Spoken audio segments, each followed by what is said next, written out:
हर योजना का नाम बदलने की जो सनक है ये समझ में नहीं आती है। तकलीफ क्या है?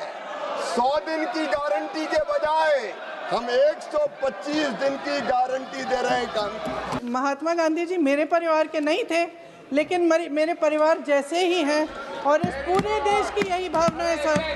कांग्रेस तो यूपीए तो केवल मनरेगा लेके आई थी, लेकिन 2,13,220 करोड़ रुपया यूपीए की सरकार ने मनरेगा पर खर्च किए थे।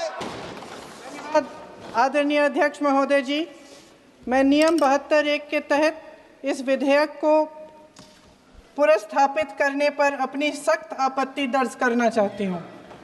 महात्मा गांधी ग्रामीण रोजगार गारंटी कानून पिछले 20 सालों से ग्रामीण भारत को रोजगार देने में और ग्रामीण अर्थव्यवस्था को मजबूत बनाने में सक्षम रहा है।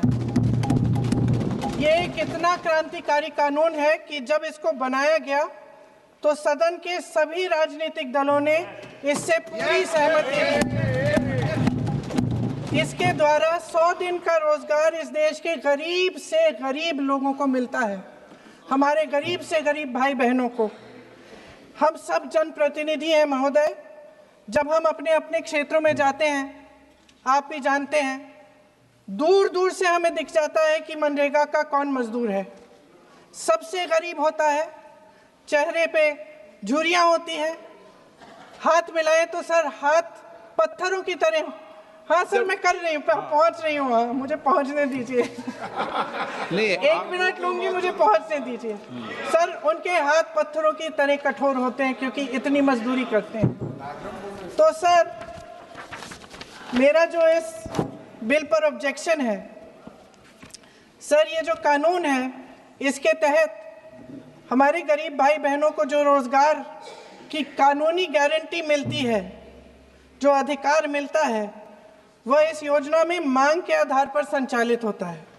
मतलब जहां जहां रोजगार की मांग है वहां इस योजना द्वारा 100 दिनों का रोजगार अनिवार्य है, देना अनिवार्य है। इसके साथ साथ केंद्र से इसके लिए जो पूंजी जाती है वो भी मांग पर आधारित होती है।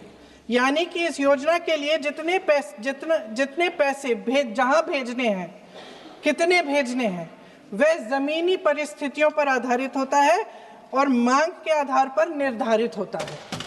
सर इस विधेयक की अनुसूची 1 में उपनियम 4(1) और 4(2) द्वारा केंद्र को इजाजत दी गई है कि वह पहले से ही निर्धारित कर लें कि कितनी पूंजी कहां भेजी जाएगी। इससे संविधान के 73वें संविधान संशोधन को नजरअंदाज किया जा रहा है। सर महोदय, इसके जरिए ग्राम सभाओं को इस योजना की मांग की जमीनी परिस्थितियों के आधार पर तय करने का पूरा अधिकार दिया जाता था। आज वो अधिकार कमजोर किया जा रहा है। सर आखिर बात है, एक मिनट, जब आप इस पे पूरी डिटेल चर्चा हो तो आप डिटेल बोलना। इस पे आपकी पार्टी शुरुआत है सर, अभी ये शुरुआत है। सर जो हमारे संविधान की जो मूल भावना है कि हर एक व्यक्ति के हाथों में शक्ति होनी चाहिए, वही मूल भावना पंचायती राज में है और उस मूल भावना के विरोध है ये जो अधिनियम जो ये विधेयक आ रहा है। सर इस विधेयक के जो प्रबंधन है जिससे रोजगार का जो अधिकार है, कानूनी अधिकार है, वो कमजोर हो रहा है, वो हमारे संविधान के विपरीत है। सर ये हमारे इसी सदन ने ये कानून बनाया और इसी सदन ने ये अधिकार जनता को दिया है। ओके। सर एक और है सर, महात्मा गांधी मनरेगा में 90% अनुदान केंद्र से आता था। इस विधेयक द्वारा ज्यादातर प्रदेशों में अब 60% आएगा, इसको घटाया गया है। ओके। सर इससे प्रदेशों की अर्थव्यवस्था पर बहुत भार होगी और खास तौर से ये वे प्रदेश जिनकी अर्थव्यवस्था पहले से ही केंद्र की ओर से जीएसटी के बकाये के इंतजार में है। ओके माननीय सदस्य। हो गया सर इस विधेयक द्वारा केंद्र का नियंत्रण बढ़ाया जा रहा है और जिम्मेदारी घटाई जा रही है। सर, जो 100 दिन का अधिकार आपने 125 करने की बात की है, लेकिन इसमें वेतन की बढ़ोतरी, आपकी जो मजदूरी की बढ़ोतरी है, इसकी कोई बात नहीं है।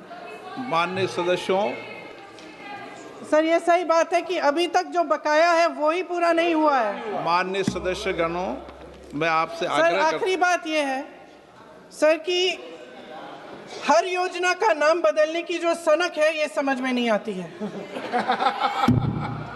सर, जब जब ये किया जाता है तो सरकार केंद्र को पैसे खर्चने पड़ते हैं। माननीय सदस्यों, मैं आपसे आग्रह करता हूं, ये सर, आप पोस्टर रख दे नीचे। मैं ये रख दूं? नहीं, आप पीछे वाले माननीय सदस्य, आप 72 में नियम में विरोध कर दें आप। ठीक। सर, आखिरी पॉइंट है कि बिना चर्चा के, बिना इस सदन की सलाह लिए इस तरह से जल्दी में विधेयक को पास नहीं होना चाहिए। सर, ये विधेयक वापस लिया जाना चाहिए। इसके बदले में सरकार को एक नया विधेयक पेश करना चाहिए। खत्म करूं? महात्मा गांधी जी मेरे परिवार के नहीं थे, लेकिन मेरे परिवार जैसे ही हैं, और इस पूरे देश की यही भावना है सर। सर, इस पूरे देश की यही भावना है। माननीय सर,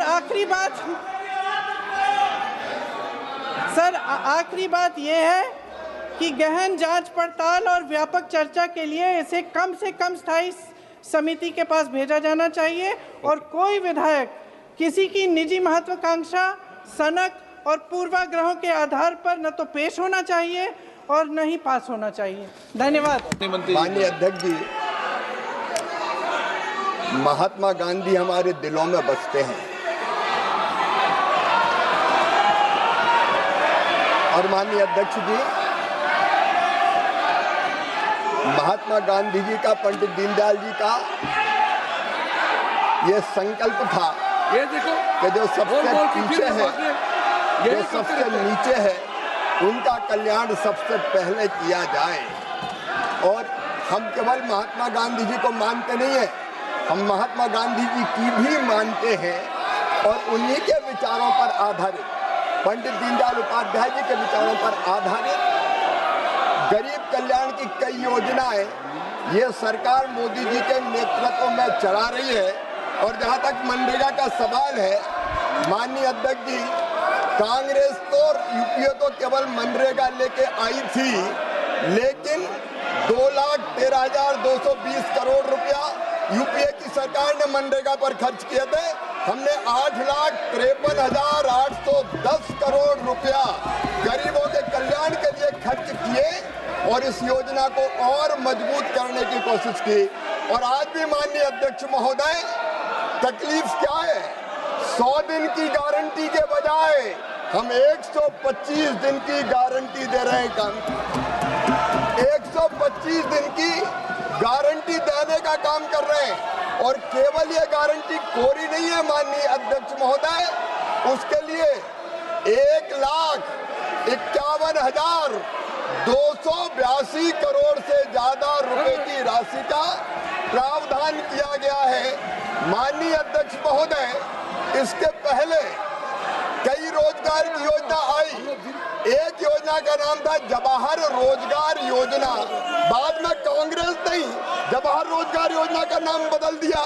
तो क्या पंडित जवाहरलाल नेहरू जी का अपमान हो गया? माननीय अध्यक्ष महोदय, हमारा संकल्प है गरीब का कल्याण, और इसमें उसी संकल्प को पूरा करने का हमने प्रयत्न किया है। न केवल गरीब का कल्याण, बल्कि उसके साथ गांव का संपूर्ण विकास, जो महात्मा गांधी कहते थे, एक स्वयंपूर्ण गांव, एक स्वावलंबी गांव, एक विकसित गांव का निर्माण, इसका प्रावधान इसमें किया गया है। और केवल प्रावधान नहीं, माननीय अध्यक्ष महोदय, हमारी केंद्र सरकार इस पर 95,000 करोड़ रुपए से ज्यादा की राशि अभी खर्च करने का काम करेगी। और हमने ये भी तय किया है, माननीय अध्यक्ष महोदय, ये गरीबों के कल्याण के लिए कई बार बजट का असामान्य वितरण होता है, समान वितरण नहीं होता।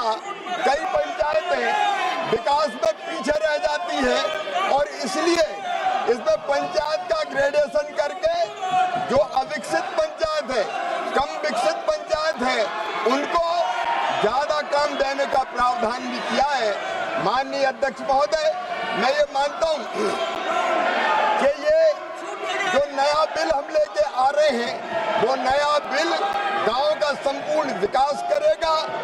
शरद पवार जी, माननीय अध्यक्ष महोदय, जब केंद्रीय कृषि मंत्री थे तब उन्होंने ही ये कहा था कि कृषि कार्यों के लिए, मनरेगा के काम के लिए मजदूर नहीं मिलते।